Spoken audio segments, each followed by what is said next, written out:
Truck मुहांमुही धक्का हेबा फलरे 10 जन श्रमिकंकर मृत्यु घटिछि एवं 3 जन गुरुतर भावे आहत होइछन्ति। जे दुर्घटनार दृश्य एते भयंकर जे रातिरे दुर्घटना घटिथिबा बेले सकाळ पर्यंत सेठारु भिड़ कमुनी। तेबे उत्तर प्रदेश मिर्जापुर रे एही भयंकर सड़क दुर्घटना घटिछि, जहाँकि एक ट्रक एवं गोटे ट्रैक्टर मध्यरे मुहांमुही दुर्घटना होइछि। एही दुर्घटना रे 10 जनकर मृत्यु होइथिबा बेले 3 जनक अवस्था संकटापन्न रहिछि। तेणु गुरुतर मानकु चिकित्सा निमंते वाराणसी स्थित हॉस्पिटल को पठाइथिबा बेले पुलिस मृतदेह गुडी को जबत करी व्यवच्छेद पई पठाइछि। तेबे जहाँ जणा पड़िछि ट्रैक्टर रे समुदाय 13 जन थिले। सेमाने श्रमिक भावे काम करुथुबा बेले पाख गाँरु काम सारी घर को फेरुथिले।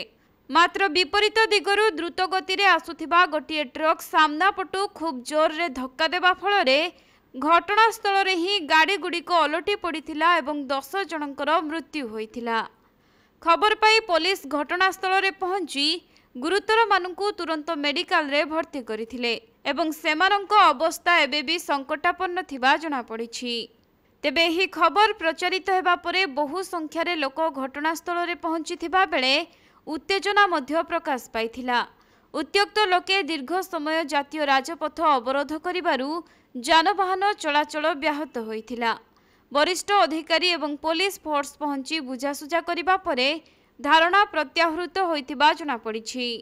सेपटे एने पुलिस एक मामला रुजु करी 2 दुर्घटनाग्रस्त गाड़ी को जबत करिबा सह घटनार तदंत आरंभ करिछि।